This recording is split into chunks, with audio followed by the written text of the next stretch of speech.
Tak disangka, Sunny ternyata sekuat Toriko. Mengetahui bahwa tubuh Rock Drum dapat dipoles menjadi marmer yang berharga, Sunny langsung menampar golem yang hendak menyerang Rin sampai terpental beratus-ratus kilometer jauhnya.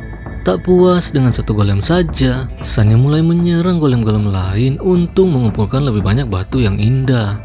Melihat Sunny semakin menggila menghancurkan para Rock Drum, Toriko segera mengajak Komatsu dan Rin untuk menjauh dari situ, sebab ia tidak ingin mereka dicabik oleh rambutnya. Hal itu membuat Komatsu menjadi sedikit penasaran dengan ucapan Toriko. Rupanya, rambut yang panjang itu bukan sekadar gaya-gayaan saja, melainkan sebuah senjata yang mengerikan. Sehelai rambutnya yang sangat tipis sanggup menghancurkan baju setebal tembok berlapis-lapis. Bahkan Toriko sendiri mengaku ia tidak dapat memutuskan helai rambutnya yang sangat kuat. Itulah kenapa Sunny mampu mengangkat regal mamut dengan mudah. Dan alasan Toriko mengajak semua orang menjauh karena rambut Sunny dapat menjangkau radius sejauh 25 meter.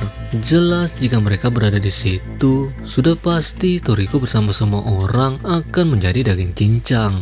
Melihat semua orang menjauh, Sunny semakin leluasa melepaskan kekuatan rambutnya. Namun, satu golem tampak menyadari kemampuan Sunny dan mulai menjauh dengan menjaga jarak. Golem itu lantas melemparkan sebuah batu raksasa ke arah Sunny, tapi dengan cepat Sunny mengubah rambutnya seperti sebuah jaring yang berhasil menahan batu itu. Ia lalu melepaskan jurusnya yang bernama spatula dan melontarkan batu itu kembali ke arah kepala si Rock Drum. Meski tumbang, golem itu bangkit kembali untuk menyerang Sunny. Tapi yang tidak disadari olehnya, ketika makhluk itu mendekati Sunny, ia sudah masuk ke dalam zona yang disebut Dining Kitchen. Sebuah zona mematikan di mana rambutnya dapat menjangkau siapa saja yang ingin berjumpa dengan malaikat maut. Menggunakan ujung rambut yang sangat sensitif, ia dapat melacak mangsanya dengan cepat. Dan kepau, Rock Drum itu pun tumbang meninggalkan senyum di wajah Sunny, si pria paling narsis sedunia gourmet.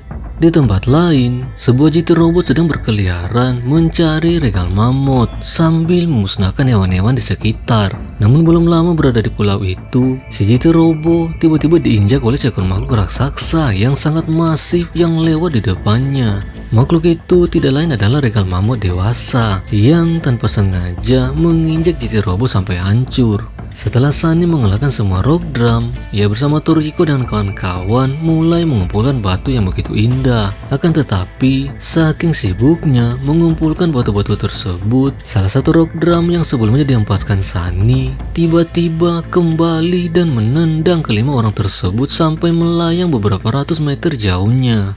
Sunny dan Komatsu mendarat di sebuah hutan jamur, sedangkan Toriko dan Rin mendarat di hutan putih, salah satu area berbahaya di Baytop 1. Sementara bergegas mencari lokasi Sunny dan Komatsu, Toriko bersama Rin dihadang ratusan hewan berlevel tinggi. Namun bagi Toriko, melawan hewan-hewan itu bukan masalah besar, hanya saja akan memakan waktu.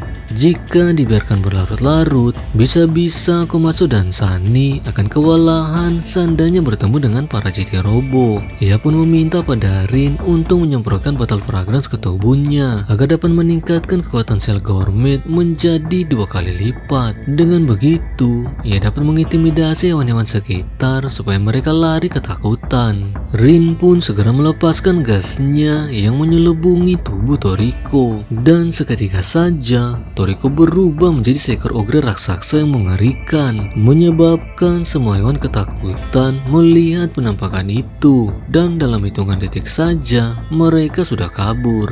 Namun, ada satu hewan yang tampaknya tidak terintimidasi dengan penampilan Toriko. Hewan itu adalah Opsaurus, seekor mamalia berbentuk kadal berkepala 2 dengan level tangkap 28. Hewan itu hanya akan tunduk pada orang yang menjinakkannya dan akan bersedia ditunggangi layaknya seekor kuda. Jika muncul orang lain yang lebih kuat, ia akan meninggalkan pemilik sebelumnya dan mengikuti pemilik yang baru. Melihat kadal itu tak terintimidasi dengan kekuatannya, Toriko yakin kalau pemilik sebelumnya bukan orang sembarangan.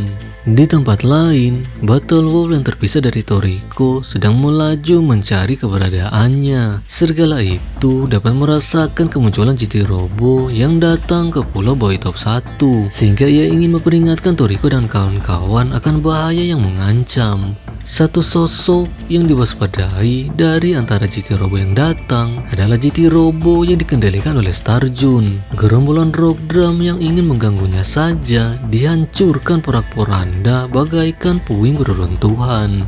Kembali ke tempat Toriko, ia bersama Rin akhirnya berhasil keluar dari hutan putih dengan mengendarai Opsaurus yang mereka jinakkan. Hanya saja, untuk mencapai lokasi sarang regal mamut, mereka masih harus melewati berbagai rintangan. Salah satunya adalah tebing setan yang dihuni monster-monster mengerikan. Sementara itu, GT Robo yang sebelumnya diinjak oleh regal mamut dewasa memanggil temannya Guido yang kebetulan berada di lokasi yang sama. Namun alih-alih menolongnya, Guido yang mengendalikan GT Robo raksasa malah menginjaknya sampai hancur. Tim Sunny dan Komatsu yang berada di hutan jamur memutuskan untuk meneruskan perjalanan menuju sarang regal mamut sebab mereka yakin Toriko juga akan ke situ. Jika Toriko dan Rin harus melewati tebing setan, maka Sunny dan Komatsu harus melewati area berawa yang penuh dengan berbagai makhluk buas. Bagi Sunny, hal itu perkara mudah, tapi tidak dengan Komatsu. Untung saja mereka tidak perlu berjalan di dalam rawa, sebab menggunakan ribuan rambut halus yang tipis tapi sekuat baja, Sunny dapat berjalan di atas air sambil membawa Komatsu. Selagi melewati rawa itu, Sunny berkata kalau airnya sangat dingin, bagaikan di dalam kulkas. Ternyata rambutnya memiliki titik sensitif yang dapat merasakan temperatur bagaikan kulit manusia. Rupanya, setiap warna rambut Sunny memiliki titik sentuh yang berbeda-beda. Seperti rambut pink dapat merasakan suhu dingin, rambut biru untuk suhu panas, dan rambut lain untuk merasakan suhu yang begitu ekstrim. Ia lantas melihat puluhan bangkai hewan yang membusuk di sekeliling rawa dan menduga kalau itu adalah ulah anggota Bisokukai. Mendengar hal itu, Komatsu menjadi semakin penasaran dengan organisasi tersebut. Bisokukai adalah kelompok kriminal yang berniat untuk mencuri berbagai bahan makanan langka di seluruh dunia dalam rangka meningkatkan kekuatan sel gourmet mereka. Sel gourmet sendiri tidak dimiliki manusia, melainkan berasal dari sel ubur-ubur misterius yang habitatnya berada di laut dalam. Apabila sel itu diekstrak ke dalam tubuh manusia, ia akan memiliki kekuatan yang luar biasa serta dapat melakukan regenerasi tubuh dengan cepat, menciptakan orang itu menjadi manusia super seperti Toriko dan Sunny. Bagi manusia yang memiliki sel gourmet, jika mereka memakan makanan langka, sel gourmetnya akan meningkat sangat pesat. Itu sebabnya Bisokukai ingin mencuri semua makanan demi mendapatkan kekuatan yang tak terbatas. Sementara itu, Toriko yang melewati tebing setan tanpa disangka-sangka bertemu burung mengerikan yang membuatnya sampai kewalahan. Siapa kira-kira yang akan lebih dulu sampai di Pulau Regal Mamut? Apakah tim Toriko atau tim Sunny? Atau lebih parahnya lagi para GT Robo?